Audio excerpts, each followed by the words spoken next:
Hi, my name's Jeanne Blasberg, and I'm in Boston, Massachusetts. I really want to thank Ray and Yasi for inviting me to be a part of your writers' conference in Lagos. I've never done anything like this, uh, communicating with people halfway across the world, but I'm really excited. That's one thing I really love about books and writing is how it connects us in so many wonderful ways. And I just really applaud anyone who ventures to write a book, a novel. It's really hard work. And I learned a few things writing my first novel. Um, my novel's called Eden. It is a multi-generational family saga. And the structure of my novel is actually quite ambitious for a first novel. So I'm here today to talk to you about how to plot um, your novel and make it a compelling read. I wish I'd known how to plot a novel when I started writing Eden. I think when you're first setting out on your first draft, it's really important to just let the creative side of your brain take over. You might be inspired by characters that are kind of in your head, or a setting that you think is really terrific, and you might be inspired to write for any number of reasons. But just start writing. Start writing scenes, start writing islands of words, and don't be so worried about how they're all going to fit together. At some point, you're going to get lots of scenes and lots of characters, and it's going to start to feel like a first draft. And maybe at the first draft or second draft stage, that's when I really start the plotting. I think some people might do it differently, but for me, it feels a little intimidating and actually a lot less fun to write when you're trying to adhere to a very strict roadmap. So let me tell you a little bit what I did with Eden, and then I'll tell you about what I'm doing with my second novel that I'm in revisions on.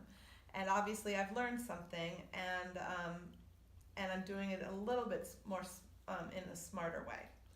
So Eden covers 100 years of a family's history, and the chapters alternate past and present, so that 7 days in the present, there's a drama kind of taking over 7 days in the present, and then the chapters alternate, so you see a lot of backstories and like 4 generations of a family, of their history in every other chapter, which helps to inform why my characters in the present time are behaving the way they are. Now, people often ask me, did I plan it that way? And the answer is no. I actually started writing, and I was inspired by the idea of these characters and these 4 generations of women, but I wrote the book very chronologically. It wasn't until the first draft was done and I saw that that wasn't necessarily working that I tried to create a different narrative structure for the book. And one thing I would like to recommend, it's a kind of a bit of practical advice. I was creating my first draft on Word, but very soon after I learned about a program called Scrivener. And if you could just bring the camera a little bit closer, I'll show you what's great about Scrivener. You've got an outline here on the left-hand side. I'm in this format looking at my chapters, and it's an opportunity now. I can move things around just like they're on a bulletin board. So let's say I want to move the Hannah intro down into chapter 2. Now that's where it is. You have this great opportunity to look at your work, as note cards, and it just offers a lot more flexibility than working in Word. So for people who have access to Scrivener, and it's spelled Scrivener, it's a great piece of software for writing novels, writing really big projects where you want to, at some point, be able to move things around and maybe even write while you see that outline on the side. It's something nice. I know some authors tape outlines up on their wall, but I really like having it in my on my screen here. Wherever I went, I would have my outline, and that was something that was really helpful. So I learned about Scrivener when I was doing a second draft of Eden, and I moved all of my scenes into Scrivener. And what that really forced me to do was evaluate what scenes were worthy or not. So that's an exercise I've now taken into my practice of novel writing. So with my second book, I kind of started much earlier, and you can see this is all messy, and I have a little bit more of a clean version here.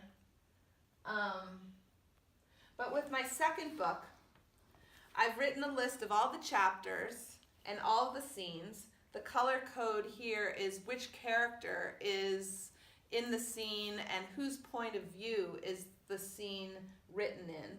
I'm now starting to look at not only the scene, the point of view.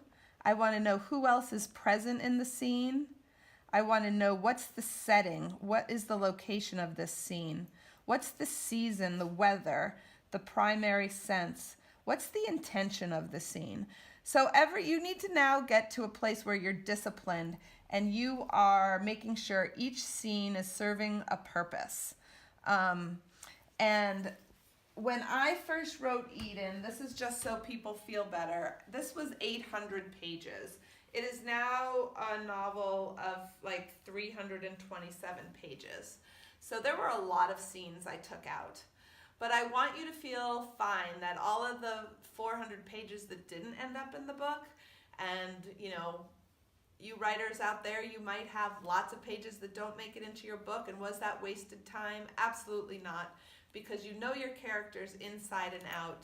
And believe it or not, even though the language is pared down, it really, I think, even if it's pared down, it shows your deep understanding and knowledge of the story, and you've now used such an economy of language here. You're getting across in 350 words what you were trying to get across in 800 words, and you've done the reader a huge service. So make sure every scene is worthwhile, and go through and list your scenes. It's a very good discipline. It's painstaking, it's laborious, but it's also a great way to make sure your plot is moving along, your scenes are all contributing to the book, your point of view characters all get equal weight, and the themes that you want to show in your book are really coming through. So here's another thing, like everybody ends up working with a different tool,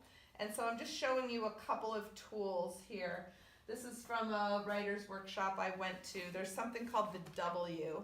So if you think about the structure of a book, and this is kind of the narrative structure now, you're going to start with an inciting incident, and things kind of go downhill. There's tension for your characters.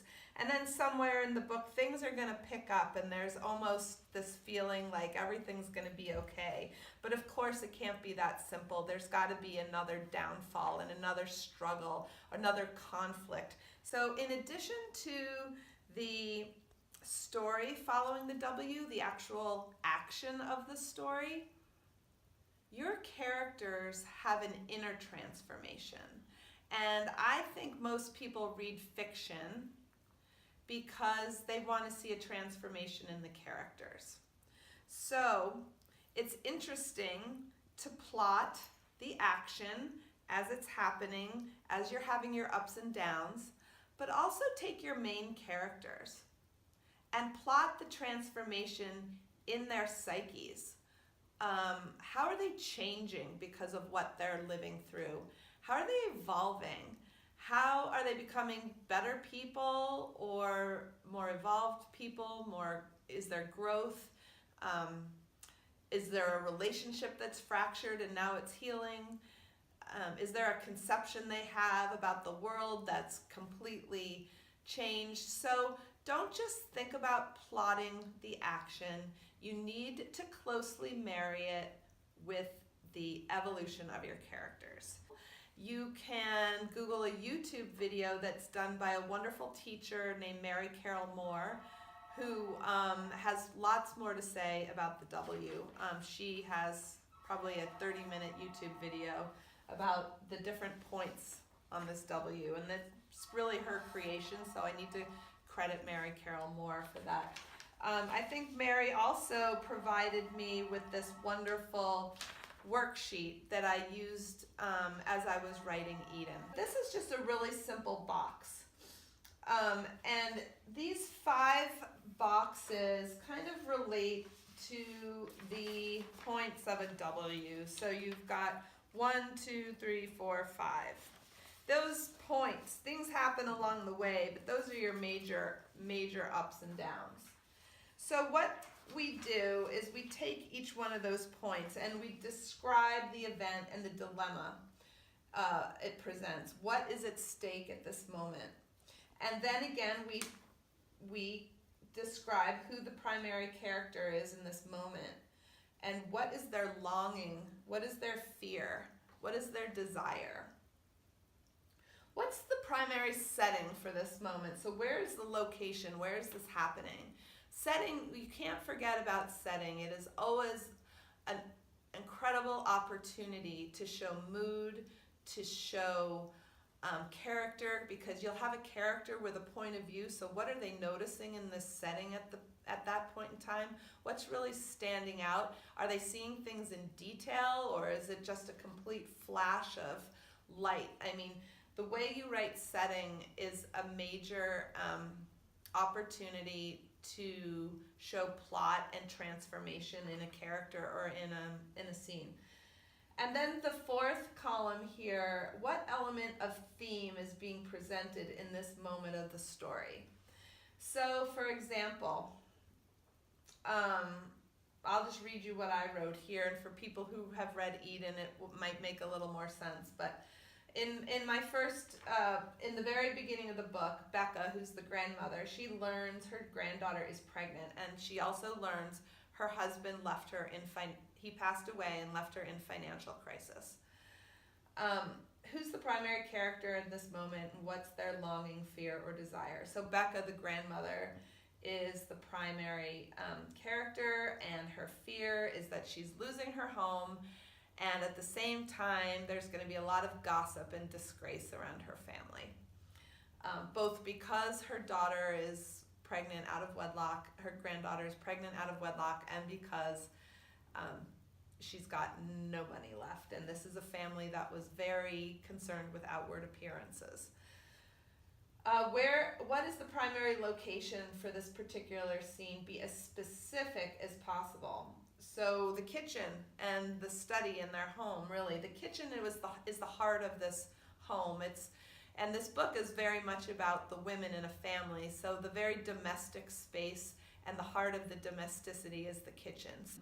Through the windows, there is a glimpse of beach, water, waves, and home. Those are all concepts that I really wanted to make sure came through. What is the theme being presented in this moment of the story?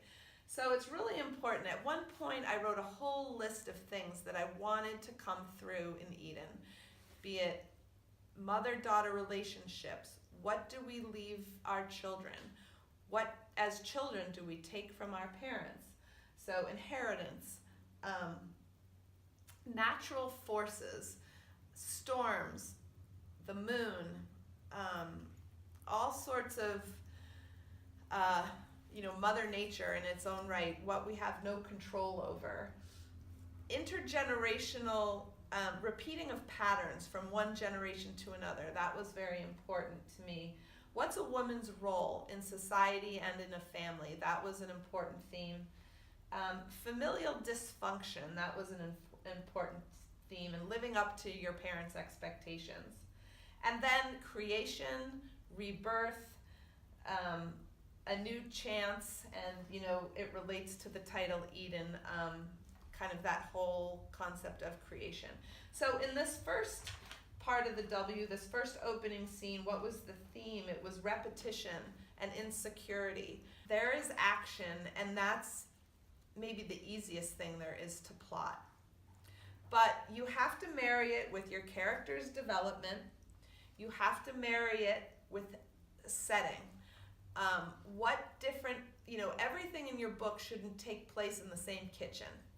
So, you know, and if a scene takes place in a kitchen, in my kitchen, that should actually mean something. Like, we're going back to this female-centric domestic space, and the conversations that happen there have a certain characteristic or tone. People can take a look at this chart, and again, I would love to attribute it to Mary Carroll Moore. I've actually recently seen similar things by J.K. Rowling online, which is actually just a handwritten piece of lined paper that J.K. Rowling used to plot out her Harry Potter books.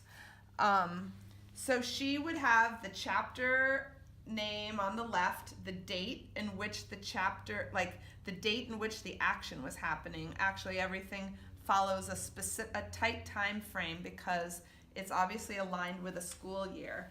Then her lines across the top is what is the plot point she's dealing with. Then what is the prophecy? Who are the characters? Whose point of view?